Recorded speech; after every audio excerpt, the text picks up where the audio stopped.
प्यारे बच्चों नमस्कार। आज आपको मैं एक ऐसे टॉपिक के बारे में बताने आ रहे हैं जो कि बिहार बोर्ड में लाखों विद्यार्थियों का बहुत बड़ा सरदर्द है। यहाँ हम बताने आ रहे हैं आपको एक्सप्लेनेशन के बारे में कि सही मायने में एक्सप्लेनेशन को लिखते कैसे हैं, क्या साइंटिफिक तरीका होता है, क्या साइंटिफिक मेथड होता है एक एक्सप्लेनेशन को लिखने को लेकर। जैसे आपने हिंदी के एग्जाम में देखा होगा, उसमें लिखा रहता है कि सात संदर्भ सहित व्याख्या करें।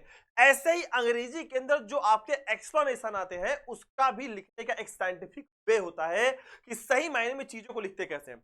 हमने देखा कि बहुत सारे लोग रेफरेंस के अंदर ही एक्सप्लेनेशन बता देते हैं कि रेफरेंस को लिखते हुए ही उसमें आप एक्सप्लेनेशन कर दीजिए, और वो जानते हैं और वो मानते भी हैं कि ये सही तरीका होता है, बट ये टोटली गलत है। ऐसा कुछ भी नहीं है, ये पूरा मेथड गलत है, और अगर आप इस पैटर्न को फॉलो करेंगे तो कहीं ना कहीं ऐसा हो कि आप फेल ना हो जाए। तो आज आपको बताने जा रहा हूं कि how to write a proper explanation with reference and context. और ये वर्ड जो यहां पे मैंने लिखा है कॉन्टेक्स्ट, शायद आज आप ये पहली बार देख रहे हो। आज आपको हम सही मायने में बताएंगे इस कॉन्टेक्स्ट का मतलब क्या होता है। जैसा कि आपने अंग्रेजी में हिंदी में पढ़ा है, हिंदी में आपने देखा होगा कि आप सबसे पहले क्या लिखते हैं, संदर्भ लिखते हैं। आप संदर्भ लिखते हैं, उसके बाद आप लिखते हैं प्रसंग, उसके बाद आप क्या लिखते हैं, आप लिखते हैं व्याख्या।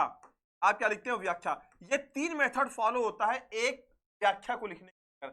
ऐसे ही अंग्रेजी के अंदर सेम इसी पैटर्न को फॉलो करते हैं, जहां पे संदर्भ की जो इंग्लिश होती है उसका अर्थ होता है रेफरेंस, REFERENC, रेफरेंस।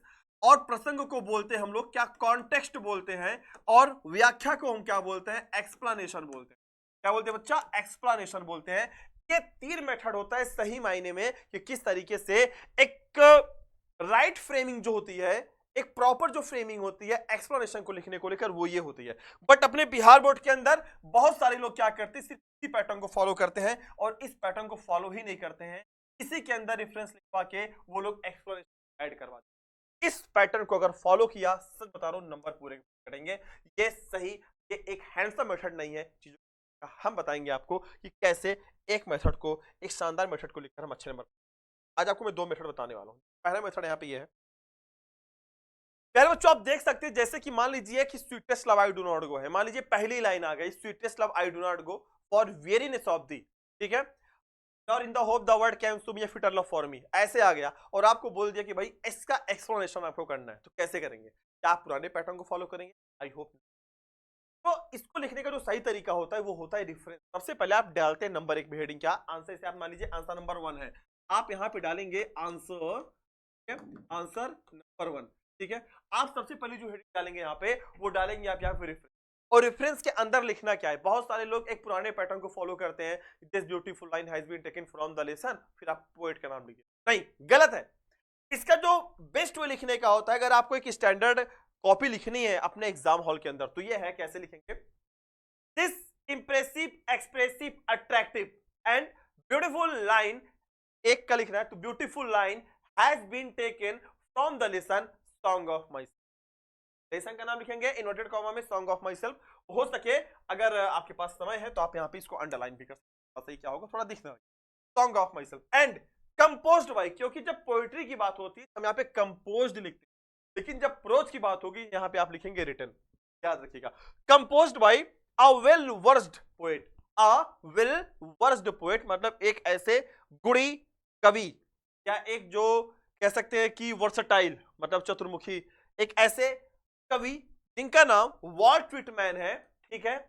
और जिन्हें, और थोड़ा सा फिर इनके नाम पे एक तारीफ भी हम ऐड करते हैं, जिन्हें he is known as the people's poet, जिन्हें हम पीपल्स पोएट के रूप में जानते हैं। तो ये सही तरीका है लिखने का। कैसे, फिर से देखेंगे, this impressive expressive attractive and beautiful line has been taken from the lesson Indian civilisation and culture and written by Mahatma, a well versed writer Mahatma Gandhi, and he is known as a Bapu.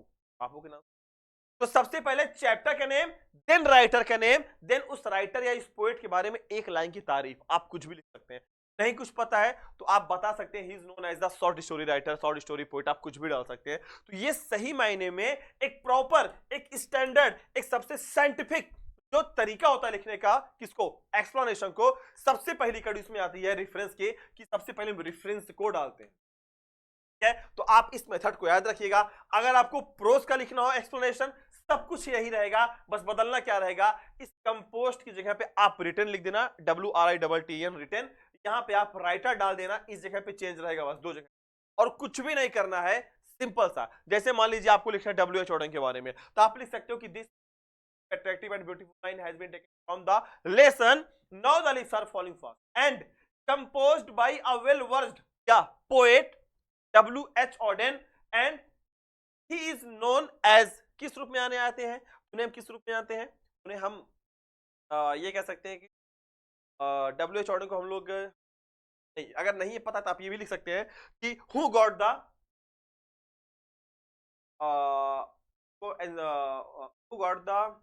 Pulitzer award for the age of anxiety. आप यहाँ पे ये भी डाल, आप किसी award के बारे में डाल दीजिए, आप किसी उनके फेमस नेम के बारे में डाल दीजिए, जो आपका मन करे आप वहां पे वो डाल सकते हैं। गांधी जी के बारे में, जैसे उनका नाम आपको पता होगा कि डॉक्टर जाकिर हुसैन, भारत रत्न आप होंगे, भारत रत्न, या who was the first president of India, आप ये भी डाल सकते हैं। मतलब आपको एक तारीफ उस राइटर या उस पोएट के बारे में लिखना है, और आप उसको आराम से, क्योंकि कोई ना कोई राइटर या पोएट की खूबसूरती।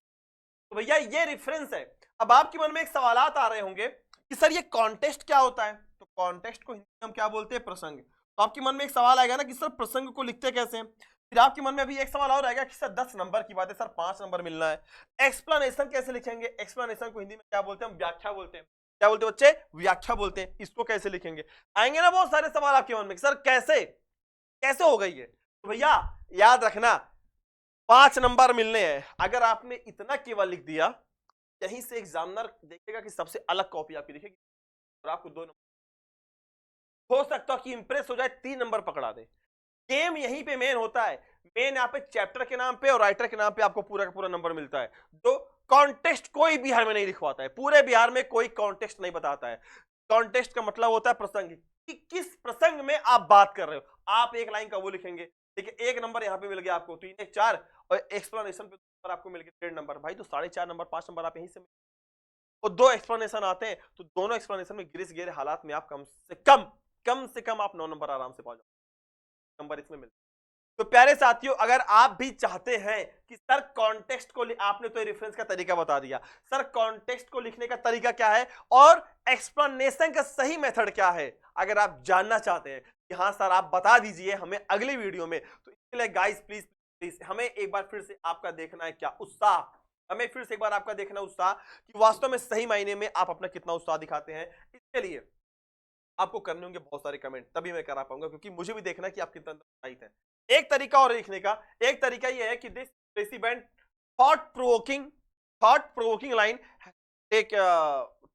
is taken from the lesson song of myself, and it is written by Walt Whitman, one of the greatest American poet who known as people's poet। एक तरीका तो ये लिखने का, लेकिन चलो ठीक है आप किसी भी तरीके के फॉलो करो, बट अकॉर्डिंग टू मी ये तरीका ज्यादा बेस्ट मेरे को लग रहा है। आप ज्यादा ये करके अपने एग्जाम हॉल में करके आइएगा, ठीक है, ज्यादा बेहतर मेरे को यही लग रहा है, ठीक है। अगर आप भी चाहते हो कि शुभम सर हम चाहते हैं कि कॉन्टेक्स्ट और एक्सप्लेनेशन आप लिखवा दीजिए, बता दीजिए कि वास्तव में कॉन्टेक्स्ट को कैसे लिखते हैं और एक्सप्लेनेशन को कैसे लिखते हैं, तो guys please please please do more and more comment.